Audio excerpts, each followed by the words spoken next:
ஓம் சக்தி.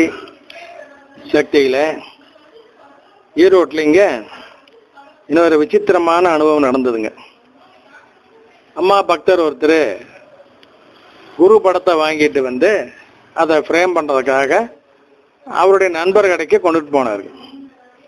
அவர் நண்பர் வந்து இந்த ஃப்ரேம் கடை வச்சுருக்காருங்க. அந்த அவனுக்கு வந்து அம்மா மேலே நம்பிக்கையும் இல்லை, லொல்லு பார்ட்டியும் கூட. அவன் பேசாமல் செஞ்சு கொடுத்துருக்கலாம், கூலிக்கு தானே செய்கிறான், அவனுக்கு எதுனாத்தான் என்ன.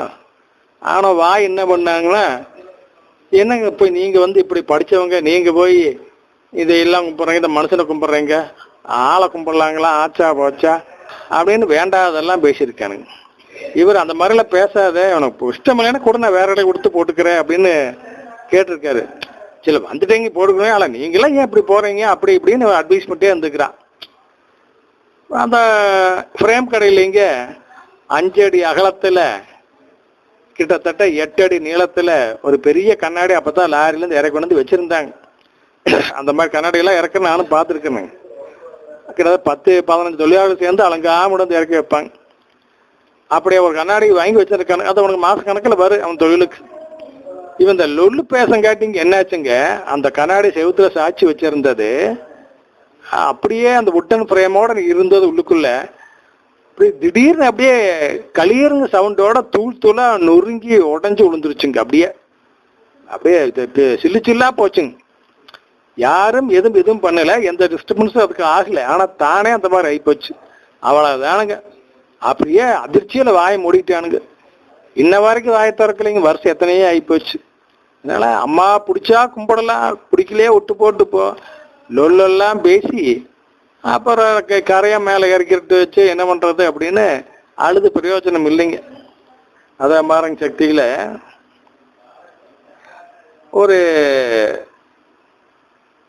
ஒரு மனுஷன் என்ன பண்ணார் பாருங்க. அவர் வந்து சம்சாரத்தை விட்டு போட்டு வேற ஒரு ஸ்டெப்னி வச்சுக்கிட்டு அதை கூட சுற்றி திரிகிறானுங்க. 10வது ஐயப்ப பக்தர் வேற சம்சாரத்தை மிரட்டுறான். என்னென்னு, எதுக்கு நீ மேல்மருவத்தூர் போகிற, அந்த சூத்திரசாமி இப்போ எது கும்பிடுற, அங்கெல்லாம் நீ போகக்கூடாது அப்படி இப்படின்னு அப்பப்போ வந்து மிரட்டிட்டும் போவானுங்க. வீட்டுக்கு எதுவும் கொடுக்கறதும் இல்லைங்க, எதுவும் செய்யறதும் இல்லைங்க. அந்த அம்மா குழந்தைகளை வச்சுக்கிட்டு சாப்பாட்டுக்கே படாத பாடுபடுது. ஆனால் அம்மாட்ட தவறாமல் வந்துட்டு இருக்குது. அப்போ அம்மா சொல்கிறாங்க, மகளே, உனக்கு எது எல்லாம் உரிமையானது என்று நினைக்கின்றாயோ அத்தனையும் உன்னை விட்டு விலகி போய்விடும், அப்புறம்தான் அந்த வேணா நேராகும் அப்படின்னு அம்மா சொல்கிறாங்க. அதே மாதிரி அந்த அம்மா விடாமல் வந்துக்கிட்டே இருக்குது.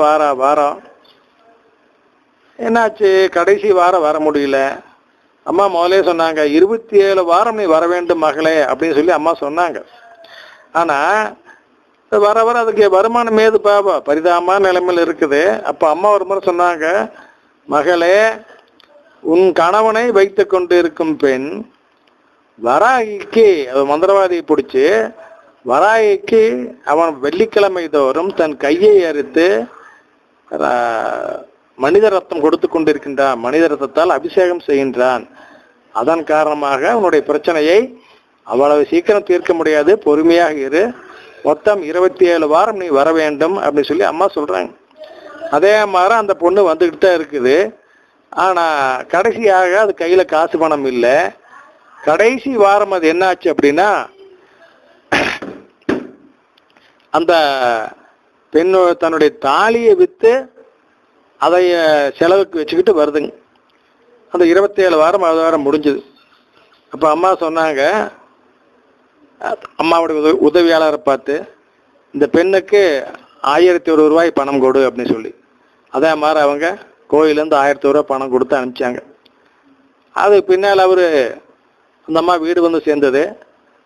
அன்னைக்கு சாயந்தரமே மிகப்பெரிய அதிசயம் நடக்குது. கிட்டத்தட்ட 5-6 வருஷமா எட்டி பார்க்காம கூத்தியாளாக எதிர கிடந்த புருஷன் 4-5 வயி தூக்கிட்டு அந்த பையன் நிறைய உணவுப் பொருட்கள், அரிசி பருப்பு எல்லாம் வீட்டுக்கு தேவையான வாங்கிட்டு வந்து வாசல் நிற்கிறான். இந்த அம்மாளுக்கு ஒரே அதிர்ச்சி. என்ன ஆச்சு அப்படின்னா, இவன் வச்சிருந்த ஸ்டெப்னி இன்னொருத்தங்க கூட ஓடி போயிட்டான். அதன் காரணமாக இவன் சம்சாரமே கதின்னு திரும்பி வந்துட்டான். எப்படி பாருங்க. அந்த அம்மா வந்துங்க, அம்மா சொன்னபடி கேட்டா கடைசியில வந்து எல்லாம் நன்மையாத்தான் நடக்கும். உடனே எதையுமே வந்து சுடுது மடிப்பொடினெல்லாம் பண்ணிட முடியாதுங்க. அதுக்கு அந்த மந்திரமும் அனுமதிக்காது. எல்லாமே அம்மாவுக்கு கட்டுப்பட்ட தெய்வங்கள் என்றாலும் கூட வரத்தின்படி தான் எல்லாம் நடக்க முடியும். அடுத்து பாருங்க, இன்னொரு கல்லூரி மாணவன், அவன் ஒரு பிள்ளைய லவ் பண்ணா. அந்த பிள்ளை வீட்டில் அந்த கல்யாணத்துக்கு ஒத்துக்க மாட்டேன்ட்டாங்க. வேற இடத்துல பார்த்து ஏற்பாடு பண்ணிட்டாங்க திருமணத்துக்கு அவங்க. அதனால அந்த பையன் உலகமே நம்மளுக்கு இருண்டு போச்சு அப்படின்னு முடிவு பண்ணிங்க தற்கொலை பண்ணிக்கிறதுக்கு முயற்சி பண்றான். ஒரு லாட்ஜ், வெளியூரில் போய் ஒரு லாட்ஜில் ரூம் எடுத்து அந்த லாட்ஜில் தற்கொலை பண்ணிக்கிறதுக்கு முயற்சி பண்றான். அந்த நிலையில நம்ம குரு பகவான் என்ன பண்றாங்க அப்படின்னா, அந்த பையனுடைய தகப்பனார் ரூபத்தில் அங்கே போய் அவன் தற்கொலை செய்ய முயற்சியை தடுத்து நல்ல புத்தி சொல்லி வீட்டுக்கு கூட்டிகிட்டு வந்துட்டாங்க. ஆனால் உண்மையிலேயே அவங்க அப்பா போகல, அம்மா தான் அந்த காரியத்தை செஞ்சாங்க. எப்படி பாருங்க. அடுத்து பாருங்க, இன்னொருத்தர் என்ன பண்ணாருங்கனாங்க, அவர் ஒரு பெயிண்டருங்க பாவம். அம்மா பக்தர், தீவிரமான தொண்டர். மன்றத்துக்கு பெயிண்ட் அடிச்சுட்டு இருக்காருங்க, ஒயிட் வாஷ் பண்றாரு. கிட்டத்தட்ட 25 அடி உயரம் அந்த செவுத்து மேலே ஏறி ஏணியில அடிச்சுட்டு இருக்கும் பொழுது அந்த கட்டடத்துல, அது 2வது மாடியில் இருக்குது, முதல் மாடியில் இருக்குது அந்த மன்றம், தவறி விழுந்துட்டாருங்க. விழும் பொழுது ஓம் சக்தி அப்படின்னு கத்திக்கிட்டே விழுந்தாருங்க. அவ்வளவுதானுங்க. எப்படி இந்த பள்ளி பாம்பெல்லாம் மேல இருந்து விழுந்தா மறுபடியும் எந்திரிச்சு ஓடிடுமா, அந்த மாதிரி இவரும் விழுந்தாரு. விழுந்ததா எந்திரிச்சு தட்டி விட்டு போயிட்டு மறுபடியும் ஏணியில் ஏறி மறுபடியும் வெள்ளையடிக்க ஆரம்பிச்சுட்டாருங்க. அவருக்கு எந்த விதமான காயமோ ஒரு அடியோ முறிவோ எதுவுமே இல்லை. 25 அடி உயரத்துல இருந்து உளுந்து சொன்ன மந்திரம் ஓம் சக்தி அப்படிங்கன்னு சொல்ல ஒரே ஒரு மந்திரம். அதே மாதிரி பாருங்க, இன்னொரு பக்தர், அவர் வந்துங்க கார்ல போயிட்டு இருக்காருங்க. கார் போயிட்டு இருக்கும் பொழுது முன்னால வந்து ஒரு மரக்கட்டை ஏத்தின லாரி போயிட்டு இருக்குது. எப்படியோ அது ஆக்சிடென்ட் ஆகி போச்சு.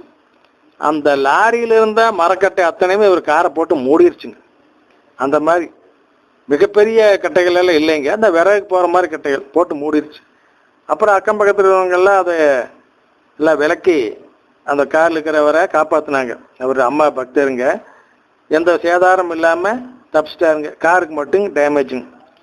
இன்னொரு அதிசயமான அற்புதம் பாருங்க, எங்க பகுதியில் நடந்ததுதான் இது. ஒரு அனாதை பையனுங்க, அந்த பையனுங்க ஒரு ஒர்க் ஷாப்ல வேலை செய்யறானுங்க. அந்த ஒர்க் ஷாப்காரர் அவனுக்கு சாப்பாடு போட்டு வச்சுக்கிறாரு. இருக்கிறான் பாவம், எடுபடி வேலை செஞ்சுக்கிட்டு. ஒரு நாள் டீ வாங்கிட்டு வர சொன்னார். அந்த டீக்கு வாங்கிட்டு வந்து கொடுத்தா ஒரு முதலாளி குடிச்சு அந்த டீ கிளாஸை கழுவி கொண்டு போய் வைக்கிறதுக்காக அவன் கழுவும் பொழுது கை தவறி அதை உடஞ்சி வச்சு. உடஞ்சி அதை எப்படி ஆச்சு, பக்கெட் தண்ணிக்குள்ளே விழுந்துருச்சு. இப்போ அந்த பையன் அம்மா பக்தனவன் மூலமதம் சொல்லிட்டு அம்மாட்ட வேண்டிக்கிற, அம்மா கிளாஸ் உடஞ்சி வச்சா முதலாளி தெரியவே அடிப்பான் அல்லது என்னை முடுக்கி விட்டுருவான், ரெண்டில் ஏதோ எனக்கு நீதாம எனக்கு உதவி செய்யணும் அப்படின்னு வேண்டிக்கிட்டு அந்த பக்கெட் தண்ணிக்குள்ள கையை விட்டு ஒவ்வொரு பீஸா எடுத்து தன்னுடைய உள்ளங்கையில வைக்கிறான். இடது உள்ளங்கையில வைக்கிறான். முதல்ல அடிப்பகுதி வருது, இந்த டம்ளருடைய அடிப்பகுதி. 2வது நடுப்பகுதி, அதுக்கு அடுத்தது மேல் பகுதி. இப்படி விட்டு விட்டா அவன் கைக்கு வர்றதெல்லாம் எடுத்து அவன் கையில வைக்க இப்ப முழு கிளாஸும் ரெடி ஆயிருச்சு. அதுல எந்த வித உடசல் ஓட்டை எதுவுமே இல்லை. முழு கிளாஸும் நல்லா டேமேஜ் இல்லாம கிளீனா இருக்குதுங்க. எப்படி பாருங்க அம்மா அற்புதம் பண்ணாங்கன்னு.